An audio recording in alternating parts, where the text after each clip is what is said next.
Blog Talk Radio.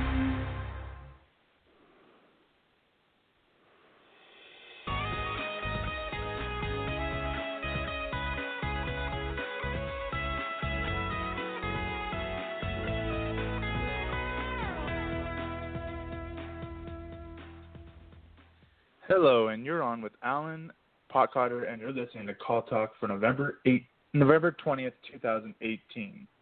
Today's topic is workforce management, new insights from a seasoned veteran. If you're listening live, we invite you to be part of the show and ask questions. Here's how you do so. Email me at calltalk@benchmarkportal.com. I want to remind everyone that all of our shows are archived and available to be listened to at benchmarkportal.com any time of the day. And now I would like to introduce the host of Call Talk, Bruce Belfiore.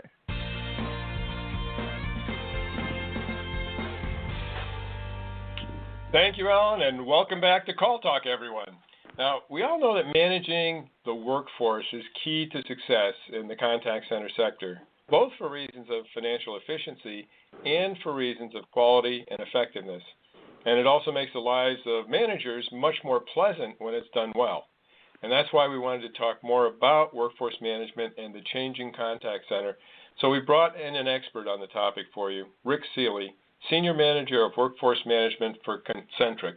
Welcome to the show, Rick. Thanks, Bruce. Glad to be here. It's always a pleasure. Okay, great. Well, just for our audience, Rick Seeley is currently the Senior Manager of Workforce Management for Concentrix. He's been in the call center industry for over 28 years, with 27 of them in workforce management at all levels, so a ton of experience here. Currently, he's responsible for planning, forecasting, and scheduling some 7,000 agents worldwide. Rick also has a lot of industry accolades. He's a frequent speaker on workforce management, and in fact, I met Rick when he spoke at the Interactions Conference last spring.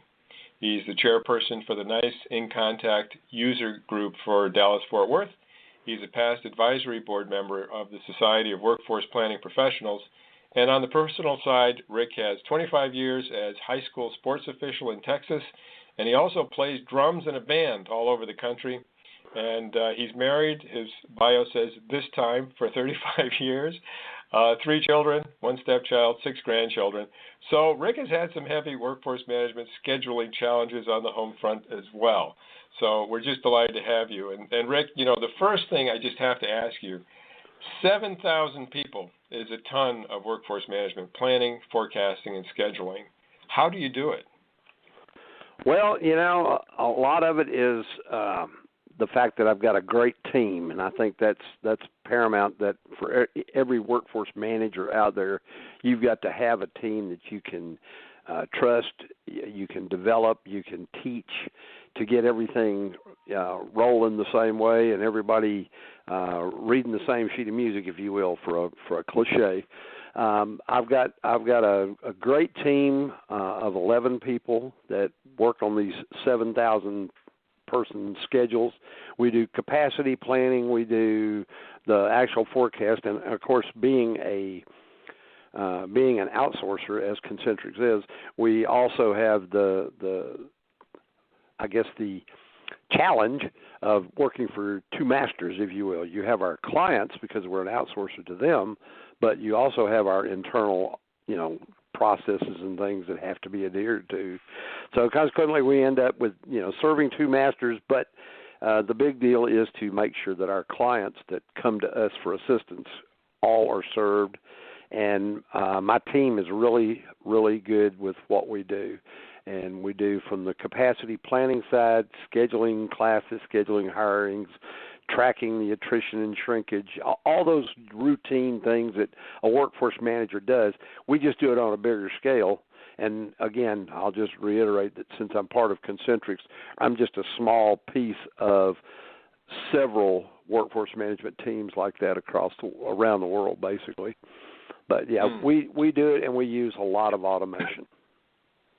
Okay. Yeah, and I imagine that some of the people on your team are specialized too. I mean, when it comes to the forecasting side, the scheduling side, the planning side, do you have people who are specialized, or is everybody sort of doing all of those things? Well, most of my separation comes from the capacity planning piece and the long range planning and the hiring and the requisitions and that type of thing. That's kind of specialized. Everybody else is, they start out as a scheduler because that's the easy part.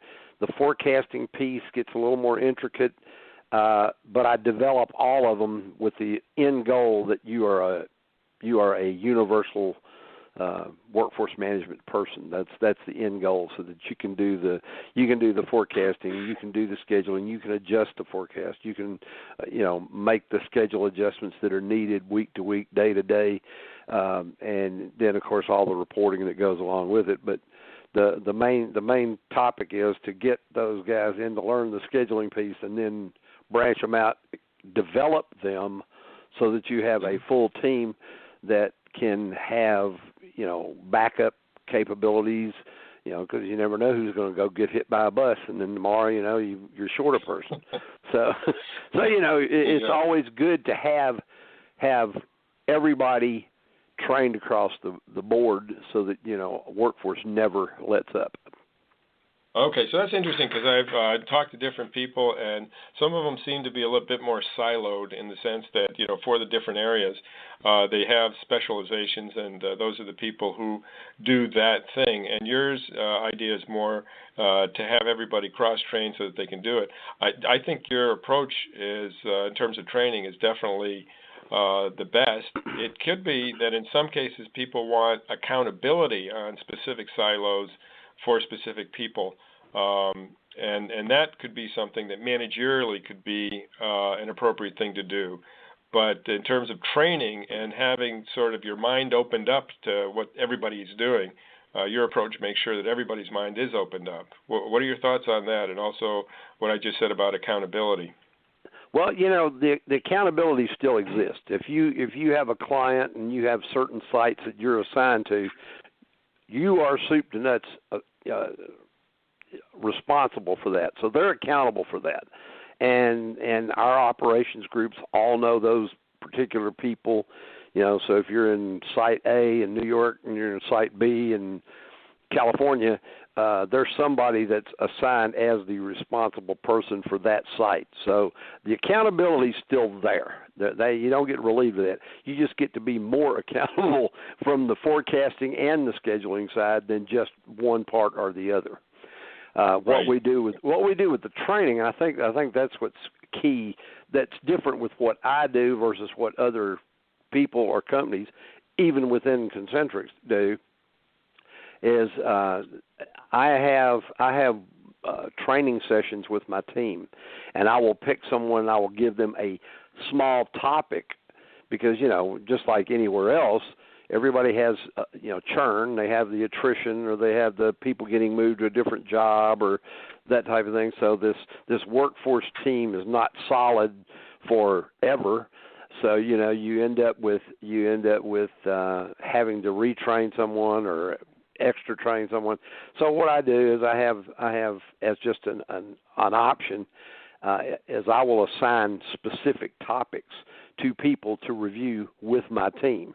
So we'll have a monthly team-led training session where someone will come in and one of my team members will come into a meeting and we'll give them a topic that they have to cover, and they have to cover it completely to my satisfaction and to the managers beneath me, and then all of the actual scheduler forecasting team itself, so that they understand and they sort of become a SME on that topic at that time, a subject matter expert. For those that don't follow my analogy there, SME is a subject matter expert. So, but they will, depending on what we're talking about, whether it's scheduling, whether it's reporting, whether it's some type of nuance that we want within the system to start doing. And I say system, I'm talking about a workforce management system. So, we self-train, self-motivate, try to get these guys to be the full complement of a forecaster scheduler within our group. Okay, no, that's great. And so as you look at it, and I'll tell you myself, the forecasting part is the part that always I find daunting, and I've taught workforce management and that sort of thing. But just to do that really well and consistently well is obviously a big deal. So and at the end of the day, scheduling, everything else will depend on that. So whoever's responsible for that has a big chunk of responsibility on their shoulders. But, what do you see as the biggest challenges today for contact centers in this regard? Well, I think number one, there's, and of course, like where we met, Bruce, at the interactions, I go to these conferences and I find people are still doing things the way I did them back in 1989. The magical Excel spreadsheet or, some homemade forecasting tool that they built. And, I know a lot of your listeners have all gotten some type of workforce management program. The larger organizations, it's almost a requirement nowadays to just keep up. But I think being able to do the forecasts based on your regression, your historicals, all those factors that people look at.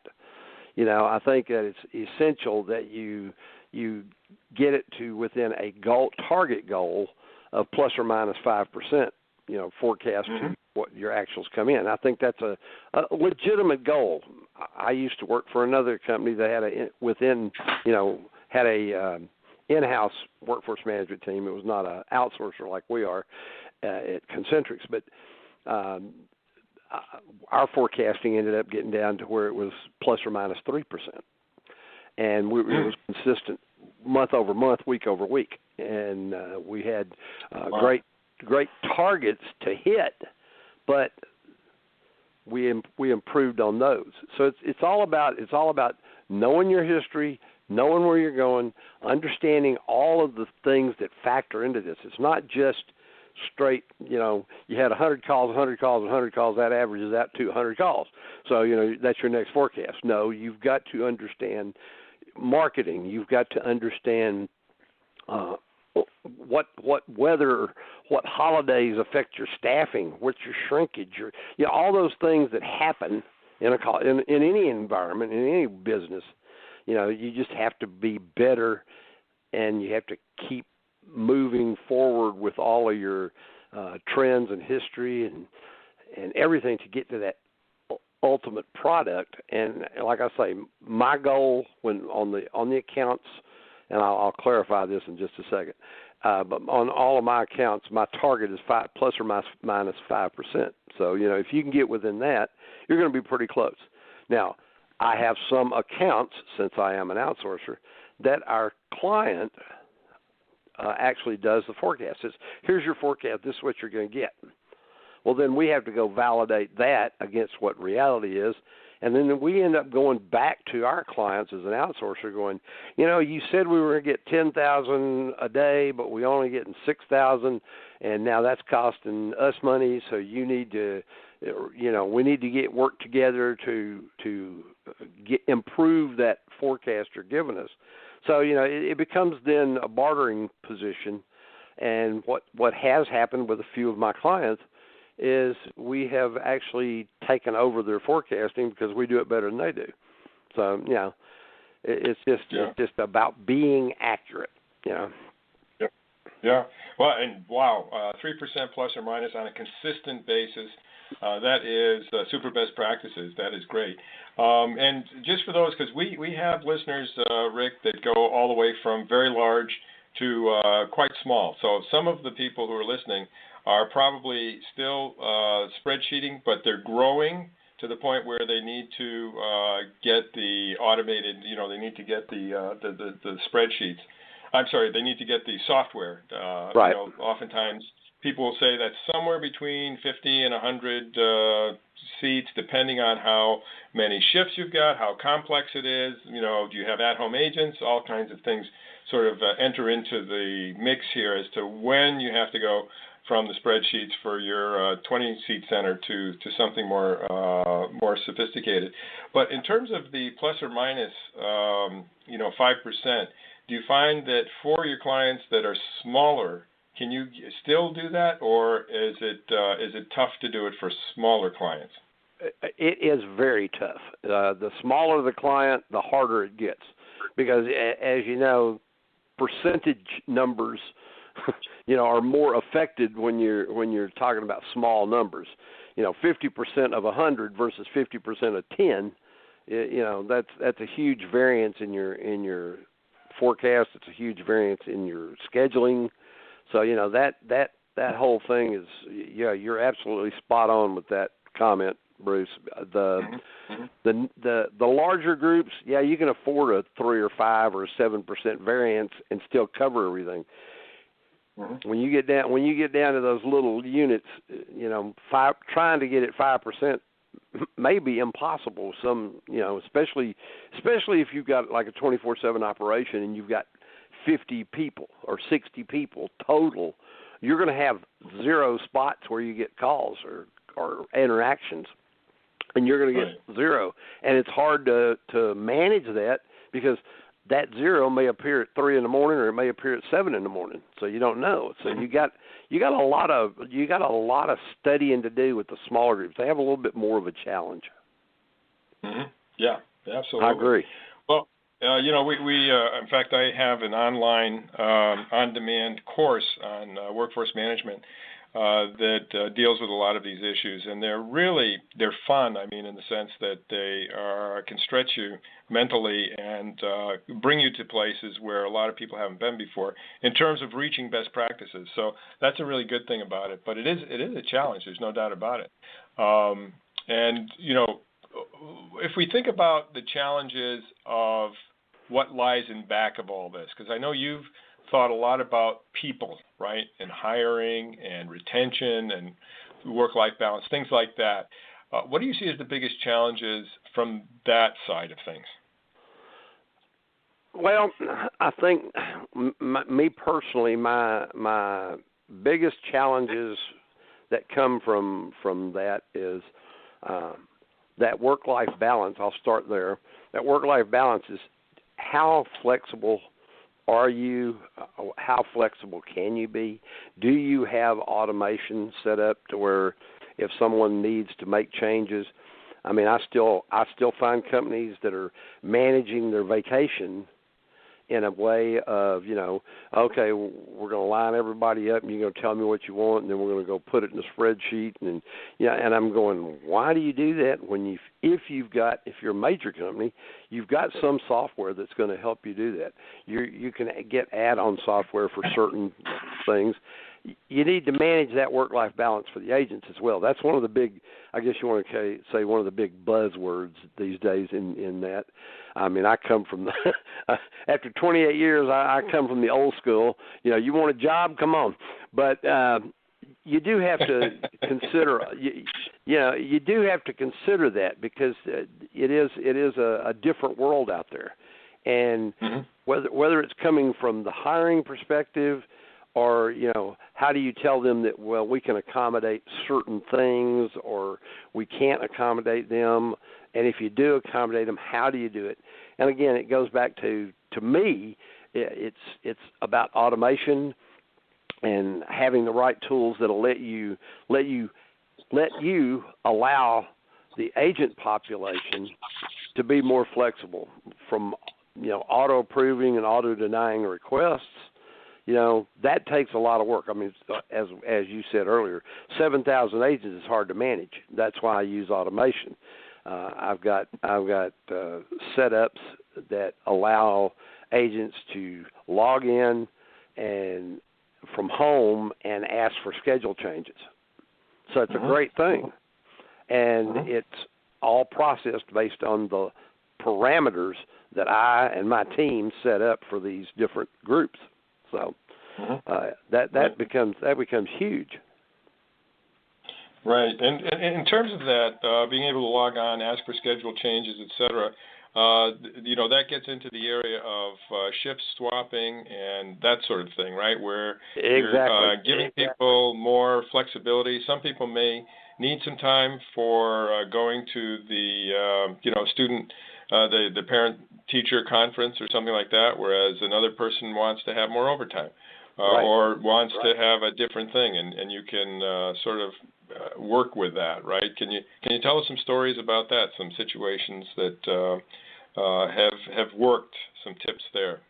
Well, some of the stuff that we've got going on is of course we use schedule preferencing for our schedules, and when people are able to preference. And if they're able to put those preferences, and this starts with the schedule. I'll start there first, then I'll go to real time. But when they're scheduling, they can use preferences for their schedules, and if they're in our flexibility mode, we can allow them to put in their preferences. So if Mrs. Jones has to go to Bobby's play on Wednesday, but that's not her day off, that's not her work day, and she don't want to use her PTO, her vacation time, she can go in there 2 weeks prior to generation, and she can put in her preferences to have, I want Wednesday off this week, okay? So they can put their preferences in, then the system will generate schedules, and most people don't ask for Wednesday off, so guess what? It'll almost generate to her need for 1 week, and then she can change it back. She can change her preferences back. So that she can actually generate a schedule that fits her need without using her vacation time. Another thing we do is, we have a window to offer vacation time. They can ask for vacation far in advance, which I always tell them the further in advance, the better it's going to be for you, because right now nobody's planning to be off. We allow a certain percentage to be off from each group, and if she gets her dibs in, that's what I call it, if she gets her request in to be off on that day and it gets approved, she's off that day for vacation time, and it's all in advance. I'm finding a lot of people out there in the world are still doing it after schedules are produced. Well, this is even before schedules are produced. I want to have Wednesday off that week because I got to go to Bobby's little school play, that kind of thing. So they can do that. That's another option. Then as we get forward, there's schedule swaps with other agents. They can, I'll work your day, you work my day, or my hours, or they can swap days off, they can swap hours, whatever the case may be, for that one particular day. Of course, the day they're trading with, it could be. So they have a lot of options there, with swaps. So I've had people, come up to me, well, how come I can't get vacation next week? I said, when did you ask for it? He said, I asked for it today. Well, wait a minute. Today's Tuesday, and you asked for Thursday? Well, now we've had everything. Everybody else has been approved, and you're a little late. Yeah. And a true story, a lady asked me one time, she said, how come I couldn't get the day off? I said, because everybody else has filled up the allocation. She said, well, how am I supposed to get a day off? I have to be off because that's my son Bobby's birthday. I said, really? Well, how far in advance did you know that? She said, well, he's 22 years old. And I'm going, okay. Well, so for 22 years, you knew that was going to be his birthday.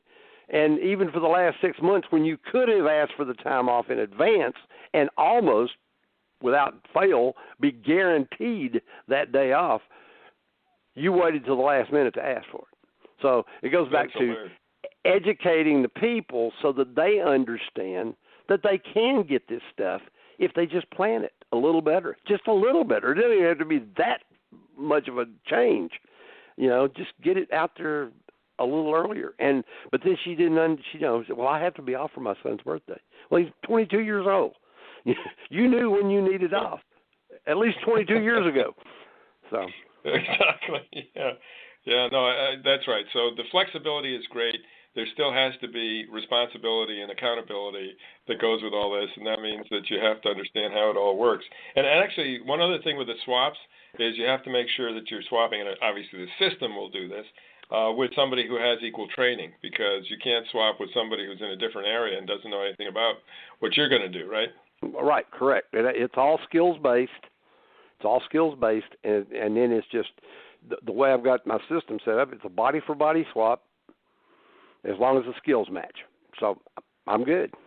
I'm golden. Yep. Yep. And they are too, because they're a lot happier with being able to swap or trade. And just recently, I just instituted an ability to trade with yourself if the need is there. So they would be able to, for example, we'll go back to Bobby and Mrs. Jones. She needs to be off Wednesday to go to Bobby's event, and if I'm overstaffed on Wednesday morning, if she wants to tack it onto the end, she can actually request to be off from, say, 9 to noon, and then come back and work to make that hours up from 5 to 8. She would normally work 9 to 5, but in this case, she's going to work 10 to 8 because she wanted those extra hours off. So, again, automation is my big driver here, because to do all this stuff like that manually is really too cumbersome, at least for a team my size and as many people as we've got involved. So we highly recommend automation for all kinds of personal requests. Now, do you find that in some areas that it's actually a good idea for you to overstaff? In other words, to have the forecast, then add a little bit on, schedule for that, but then offer people unpaid time off because there's a big demand for that sort of thing, and that you can be fairly sure that if the word goes out, that there's overstaffing, you can have some unpaid time off, that people will take it. Oh, absolutely. That happens all the time. Remember, we make our best plan. We lay out the plan. That's what we expect. If that don't happen, how do you respond to it? And your example is what you're talking about is the exact example of that situation, because we expected 10,000 calls. We got 6,000 calls today so far, and we should have already had 10,000. Well, we can voluntarily go home or unpaid time off or whatever the case may be, and somebody may want to take off and leave early for the day, or possibly, if the trend is there, you could do it for tomorrow. You can always look at that and say, well, we know the volume's not coming in. It's coming in, 30% less or 20% less. You can react, and then you can adjust those requests, which, by the way, are another automated process that we have in place so that they can request this time off. Then we have it at a certain thresholds. It still goes to a holding tank. So if what we have revised as the anticipation volume still don't come in, then the sites still have that expressed capability to let more people go home. Mm-hmm. Mm-hmm. So it's a great thing. Yeah, no, I mean, I think it'd be fascinating to have your perspective too, to see things from around the world and how different people in different places, react or, have an affinity to certain techniques that can be used here, and also generational things. For instance, are the millennials and the Gen Zs more apt to take you up on the unpaid time off to have flexibility in their lives? Those would all be very interesting things to hear about. Well, and everybody, like I say, the big buzzword right now is work-life balance, but other people use that same term as, oh my gosh, the millennials are killing me. But they really are easier to manage with the processes that we have. Just because they like the flexibility. They like to be able to go into that app or they go into the system from the work environment and go into that system and request time off, request changes, request swaps, whatever they're doing. And it's just handy. And they're used to it. I mean, we're talking about, and I'll say kids because I'm an old man, but kids that have been with iPhones 19 of their 20 years of life, they understand all of that and a lot better than I do. And this is cool. I can do this. I can do this. I can do this. Now, with that unpaid time off, there have been some life lessons learned. So I always caution people when they're doing that unpaid time off type thing. Even though they can do it, it's great. And then I have an example of a lady when I was at a different company, not with Concentrix, but she made the comment. She came in to me and she says, "Why is my paycheck like less than half?" And I looked at her. I don't do payroll. I don't know.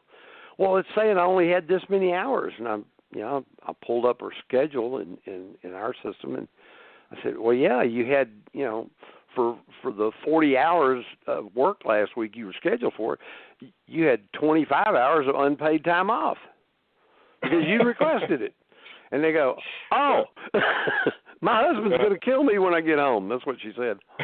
So, yeah. Okay. Everybody has to understand that there's a cause and effect here. If you take all that unpaid time off, and it's nice that you're able to do that, but eventually it's going to catch up with your paycheck. So they got to understand that. Yeah, so that's a good thing to give a heads up on because, of course, surprises for management are terrible. Surprises for employees are bad things too. So, giving them the warning ahead of time is a good managerial practice. So thanks for sharing that. That's a good idea. Educate them. The half hour is pretty much flown by. Maybe we can get one question in here from that Alan's got from a listener on automation, perhaps, Alan. What do you have for us there? Yes, we have one question in from Tristan. He says, "How is automation going to change the things you are doing?" It's really not going to change it. It's going to enhance it. All of the things that we do manually, and a lot of the call centers around the world are still doing manual processes day to day, week to week, month to month, to adjust schedules, to do things like that. When you start sitting down and doing a time study on automation, cutting back the amount of time you're spending on whatever function, whether it's the forecasting function, whether it's actual schedules, it's schedule adjustments, tracking your shrink and attrition numbers. If you've got automation setting those up for you so that you can handle all that in a system, and you don't have to go manually touch every schedule, every request, every person, the time savings just for you and your team is really going to really have a huge impact. I mean, when you think of 7,000 people, and I think back 25 years ago what we were doing, it was a ton of work.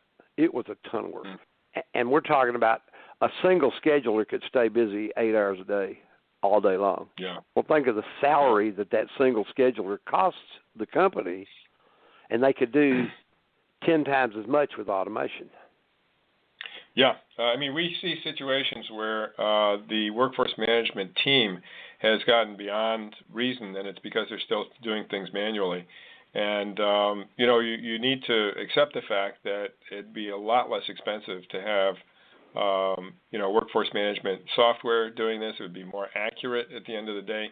And, you could redeploy some of these people elsewhere because that's the reality of it. You won't need as many people doing it once you've got the software working for you.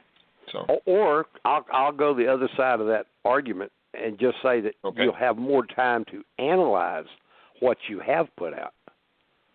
So that's a good point. Instead of redeploying that person somewhere else, I can actually take that person and have them truly analyze what's going on, dig deeper into the analyzation. So. Yeah, no, and in fact, in the course we talk about the gathering phase, the forecasting phase, the scheduling phase, the optimization phase on the day of, and then afterwards the analyze phase, which you are talking about, and which is so important to getting better and better as you go forward. So absolutely. Well, listen, absolutely. This has been great. Any final words before we close the show? Because this has been great, Rick. No, I don't really have anything else. I just think that everyone should try to develop their teams, and my goal is always to develop my team to be smarter than I am. So, if I get them all above my level of understanding, I've done my job. And I think that's the big thing. And get as much automation going as you can to save time on mundane tasks like vacation requests, schedule changes, schedule swaps.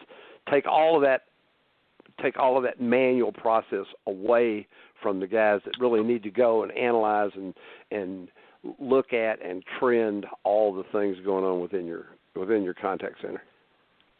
Fabulous. Okay, Rick Seeley, ladies and gentlemen, thank you so much. Happy Thanksgiving to all of our listeners in the United States. And I'll turn things back over to Alan to wrap things up. Thanks again to Rick Seeley and Bruce Belfiore for your great discussion on today's show. Be sure to join us next month for another great show, or look at a huge selection of archive shows and topics at BenchmarkPortal.com. Then click on CallTalk, where you'll find over 9 seasons of this show. From all of us here at Benchmark Portal, keep those headsets steady and your fingers ready. This is Alan Pockhotter signing out. Have a great day.